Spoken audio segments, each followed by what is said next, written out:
PR Connections Radio presents.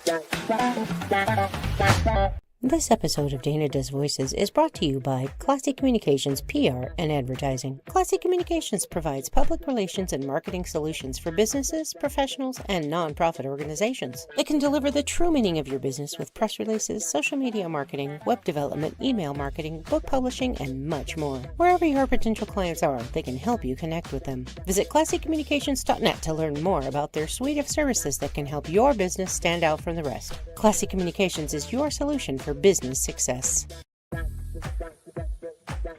Welcome to the Dana Does Voices podcast with Dana Wall Oakley on prconnectionsradio.com.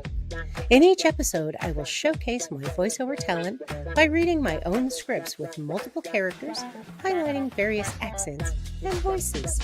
I will occasionally interview a diverse mix of entertainer-type individuals. Tune in to PR Connections Radio Facebook and YouTube Live to watch Dana Does Voices with Dana Wall Oakley. Welcome to another episode of Dana Does Voices. This one is for St. Patrick's Day, the Leprechaun's Shamrock Garden. There are 6 characters. We have the narrator, we have Finn, he's the leprechaun, Mrs. Claus, you'll find out why later, Maggie's a villager, Seamus is the local bartender, and of course, the wizard. Please join me in listening and enjoying the Leprechaun's Shamrock Garden. Finn O'Flanagan, a young leprechaun from the small village of Luck in the far north of Ireland, was bored. He was tired of the leprechaun cliches and wanted to travel the world looking for something else to do with his life that might be worthwhile. Oh, I'm so tired of the cliche, rainbows in the pot of gold, shamrocks, pipes, drinking. Okay, well, maybe not the drinking, but all the rest, just plain tired of it. I'm fixing to travel the world. There's got to be something better somewhere.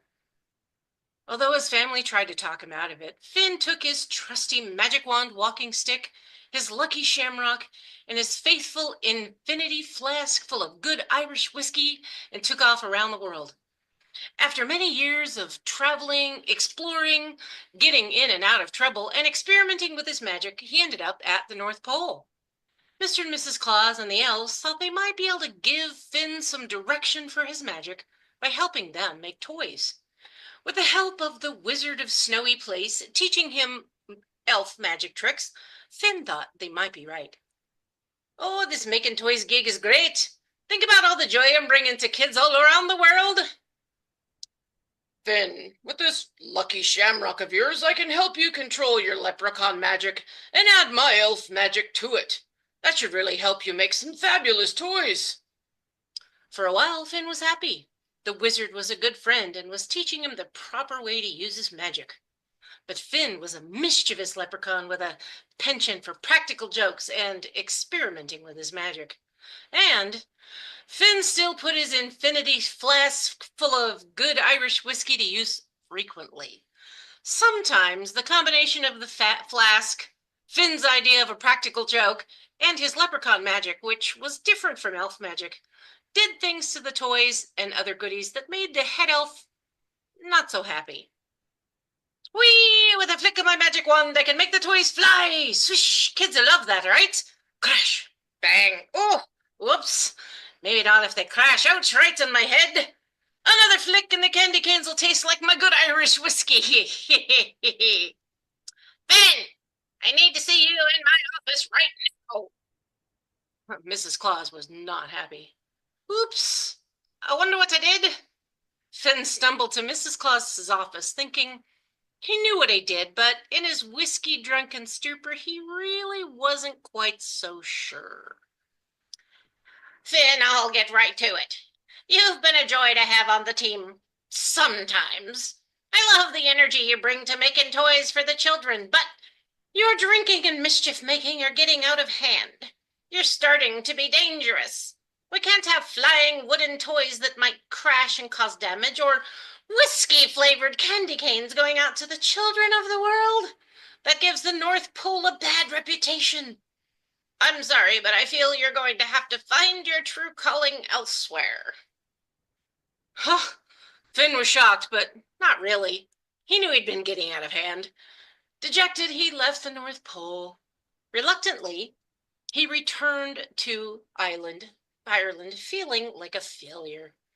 He landed back in his tiny village of Luck, which looked down on its luck at the moment. He pulled up a stool at the local pub, trying to avoid thinking about going back into the family business. Seamus, pull me a pint, there's a good lad. What's been happening while I've been gone? Ah, Finn, there you go. Oh, it's been bad, boyo. The Shamrock business is down the tubes. There's been a bad drought and Shamrocks is rare now. The town is seeing its last days if something good doesn't bring them back soon. Ah, that goes down smooth, thanks, Seamus. What's that you say? The family Shamrock business is on the outs? Aye, that's bad. I better go see me dad and see what I can do. Oh, sorry, Finn, your dad's not there. He passed on a few days ago.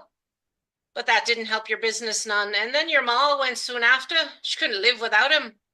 We tried to find you, but we had no idea where he'd gone to. Maggie, your dad's assistant's been trying to bring things back, but she's not been successful. In a moment of whiskey-induced reflection, Finn realizes that he can put his newfound elf magic tricks to use to restore the Shamrock fields. His family had once been renowned for cultivating the lushest and luckiest shamrocks. With his mother and father gone, there was no one else to save the business that had been in the family for thousands of years. And saving the business would save the town. Oh no, Seamus, I've got to go. Maybe I can use the magic I've learned to help to get the business back up and running. This town of Luck ran on those lucky shamrocks. I have to save it. Finn went to the family fields and talked to Maggie, who was willing to help him. He also reached out to his friend the wizard to come help. Plus, the wizard still had his lucky shamrock, which he would need. The wizard was willing and came as soon as he could. At first, Finn struggles to harness his magic properly, causing humorous mishaps like shamrocks that grew to monstrous proportions or glow neon purple. Maggie turned out to be quite resourceful and was teaching him the value of patience and purpose. Right then, Maggie, prepare to witness the horticultural brilliance of Finn O'Flanagan. Last time you said that, Finn, we ended up with a pumpkin-sized potato that tried to bite me. Hey, that potato had character. Anyway, I've adjusted the spell. It's foolproof now. Just a weave of the wand, a sprinkle of magic dust, and poof! Shamrocks galore. Poof, you say? More like kaboom, knowing you. How ye of little faith, watch and learn, my doubting daisy. With a loud bang, smoke filled the air. As it cleared, the shamrocks were glowing neon pink and wiggling like they were alive. Well, I'll give you this, Finn. You have a knack for originality. Never seen shamrocks do a jig before. Ah, they've got spirit, don't they? Maybe they're limited edition shamrocks. Collectors will go mad for them. Aye, and the collectors can feed them to their goats. Try again, genius. Oh, I was this close to botanical glory. Just then the wizard came into the workshop in a tizzy. So, Finn and Maggie, I've lost your lucky shamrock. You have to help me find it. I can't help you anymore without that lucky shamrock. It's the answer to our problems. Oh, what do you mean the answer to our problems? Me dad gave it to me years ago, but I didn't think it was special. I just thought it was lucky because it came from me ma's shamrock garden. When you gave it to me, I realized it was the perfect shamrock. When we find it, you'll be able to replicate it with your magic combined with mine and the luck of the shamrock. Then, poof, the fields will be restored. If it's so great, Mr. Wizard, why didn't you mention this before? Because it was lost, Maggie. I didn't want to admit I'd lost the most precious possession that could be the most help to you. Plus, I thought Finn ought to learn how to control himself first before we put it to use. But I think maybe now's the time. Let's get to looking. I might have some choice words for you about that after we find that shamrock and save the town, Mr. Wizard. So, where do we start? In your field, probably. First day I arrived, the wind blew it out of my hand and into the shamrock field. I've been looking for it since that day, but since it mostly looks like all the rest, except for some small yellow dots on its 4 leaves, it's been impossible to find. I think with all 3 of us, we can find it. Okay, let's go look. I'll do the left side. Wizard, you do the right, and Finn, go up the middle. The three looked through the fields of wilted, sad-looking shamrocks that were sometimes glowing neon purple or pink or were wiggling all that day and the next. Finally, on the third day, Maggie reached down and picked up a small, innocuous-looking four-leaf clover with small yellow dots all over it. Hey, Mr. Wizard, is this it? Yes, by golly, Maggie, that's it. Yes, thank you so much. We're saved. Okay, let's do it. We need to save the shamrocks, the village, and my sanity. What's the replicating spell? Make a hole in the ground, toss a little magic dust in, put the shamrock on top, toss a little more, cover it with dirt, and water it. Wave your wand and say, Magic Shamrock, do your best. Take yourself and make all the rest. Increase your yield and cover the field. Increase your yield and cover the field. Swish the wand again and say, Walla-la!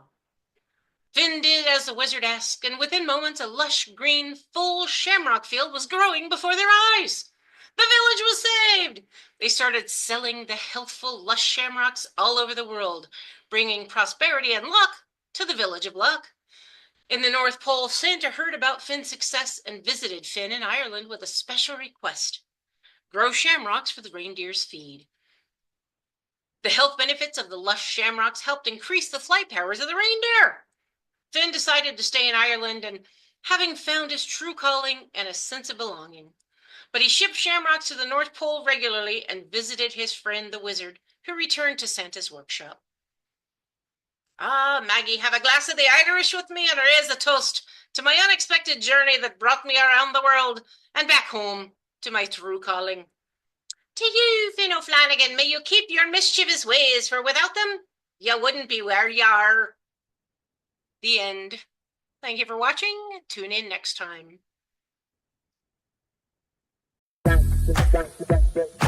PR Connections Radio thanks you for watching this podcast. Check out more episodes of this show and our others at prconnectionsradio.com.